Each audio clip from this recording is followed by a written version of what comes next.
Okay,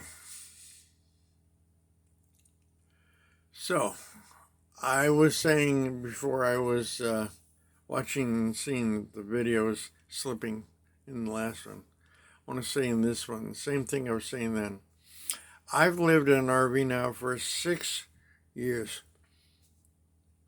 I've been in the stick and brick during that time. Could not stand it. Even down in Louisiana, down there for 3 months, and I could not stand the stick and brick. And I mean, that really is brick. I like living in an RV. I like the freedom that living in an RV affords me. I like the fact that this RV is like being in a house. I've got a bedroom in the back with a queen size bed. I've got a bathroom next to it. I've got across from there is my closet and my refrigerator. And which is because the refrigerator is there because the stove is on the other side of the fridge. Right? Just past it, in other words. And on the opposite side of the RV sits a dining area. Isn't it convenient? Which is also my office. So it's got a chair and a bench and a real table. And I've got my computer out there, and I've got my printer out there, and I got my laptop over there too, so I can use the laptop there at that point. Um, and then beyond that is the driving compartment. That's right. I call it a compartment, even though it's actually part of the RV. It's 3 feet from the nose to the back of the back chair. So I've got 3 out of 27 feet are used for driving, and the other 24 is used for living in.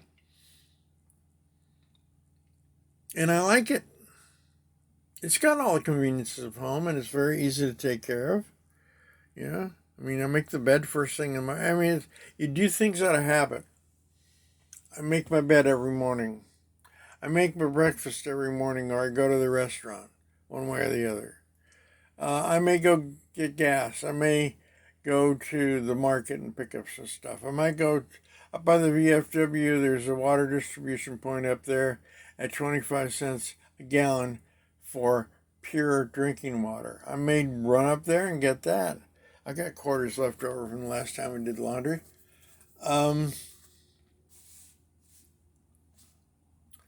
I got money and I've got time. So I do what I want. And when you're on Social Security, it's hard to find. It's like, okay, well, you got a lot of time, but you got no money because the cost of living is too high. It's always the complaint, the bitch about people that who are living in sticks and bricks, by the way, and telling you that it's too expensive.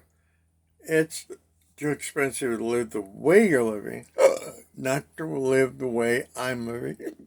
I just had a cup of coffee. Before that, I had a corned beef and provolone sandwich. And I started the day with a thick cut of ham and eggs and hash browns, coffee, milk. So I'm pretty well full. I mean, I will probably head over to Carl's tonight to have dinner because they got Starlink over there. Yeah, the star here in Quartzsite, they got Starlink. So if you can get down to Carl's and go inside their dining area, you're on Starlink speed, which is really top-notch speed. And you don't pay any extra for it. And the food's decent, really for hamburgers. Pretty decent stuff. In California, the home of Carl's Jr., you can still, in many of those Carl's Jr.'s, get a quarter-pound hot dog. It's not on the menu. You got to know to ask for it and get a quarter-pound frank. Because that's what Carl's started off as.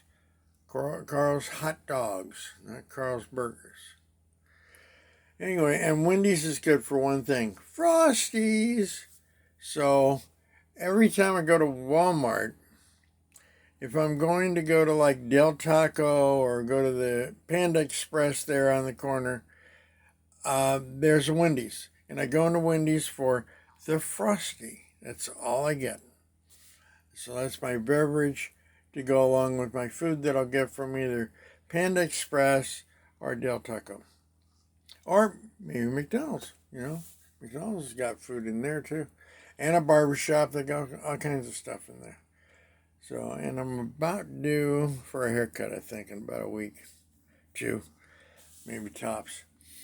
After I get the carburetor done, I'm heading down to Yuma and I'll get my hair cut and then I'll make my cobbler and gonna relax. It's cold up here, by the way. 39 for the low tonight. That's cold.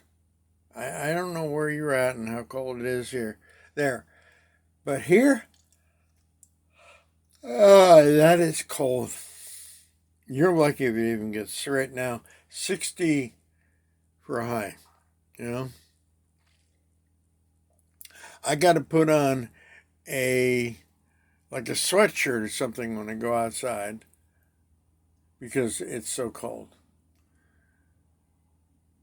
But inside, man, sunshine. I'm in a spot right now, just sitting on the bed where the sun is definitely coming through that glass to the bed, making it very warm, making me very warm. So I'm happy to be in it. I'd hate to be in any other environment with this weather and no heater. Because the heater, if the generator isn't running, it can't ignite the heater, can't ignite the propane in the fridge. Or I can run electric in the fridge. It can't ignite the water heater. It can't ignite the water pump, which is underneath the bed, and it takes care of the whole house. And I know how to work with that kind of filter. Trust me, that's exactly the type that I used in carpet cleaning equipment. Yes, indeed. And I used to beef that stuff up. So I'm not going to beef it up here because these lines won't take the beefing. I'll match this the cubic feet per minute when I buy a replacement, if I have to buy a replacement. I do have to replace things in the RV, basically. I mean, just like with the house, something goes wrong, you got to replace it. Right now, it's like get the carburetor on the generator, so we got power. And I got somebody coming over, Jared. Is coming over tomorrow morning. Not Jared, my son, another Jared. Married to Jordana. They're good friends. And Jared is going to come over and take a look at my solar setup because this older RV wasn't set up for solar. I've got a solar panel. I have a lithium solar battery. But the RV, nothing in it will run on the solar. So we're going to look at what the requirement is there so that I know what I need to buy and have installed. And I can probably do the installation myself, If you don't have 110 power, it's only 12 volt. No big deal. Get shocked. Big deal. So I'm going to get it set up where I can do, even without the generator, on the battery alone, I could have the heater running, the fridge running, the water pump running, the water heater running, the basics of life, off of a battery. Isn't that silly? Yeah, that's how we do things. You got a newer rig, you got lots of solar panels, lots of battery storage, and you can go all day and all night on your batteries. I got one battery, so I'm not trying to add a second one. It's a 12 volt, 100 amp hours. So you got to know the amps that your equipment runs at, and if you run it solid for an hour, how much you're going to use. Well, and by the way, when you start a coffee pot, when you start up and make your coffee and then turn it off, It's not, nobody cares what level it was of pure power. It's how much it drew down in that 10 minutes that you ran it. And that you have to figure in. A hairdryer, the same thing. Anything else, don't sweat it. If you understand solar, you don't sweat it because you got plenty of battery power to take on things if you got the right system. See, in my the teardrop trailer, I had it set up with solar, and I had an inverter on it. I used to plug in the inverter. I had a 12-volt refrigerator, so attached to the battery was a 12-volt plug-in. Wires for it, long one, about 6 feet, and that went over to the fridge, and the fridge was plugged into the battery that way, and it ran all the time. Freezer, the refrigerator, they both worked flawlessly, And when I woke up in the morning around here, the batteries were, and these were AGMs in those days, they were at 14.4. Right now I'm at 14.2 and working my way up to 14.4 on the lithium. With only one solar panel, not two. Takes a while to get there, but you get there. So I'll have it fully charged and I can't do a damn thing with it, because I have no way of drawing power from it whatsoever. But once Jared gets here and tells me what it is that I need to get and I get it confirmed and all that, then I'll buy that, get it delivered here to Quartzsite, or have it delivered to, there's a church down there in nearby Imperial Dam. So it's in California. Have it delivered to the church there. I can pick it up from them and go back to the camp and set it up myself. Yeah. Guy can do things himself around here. 72 years old and enjoying the heck out of life. That's what I'm doing.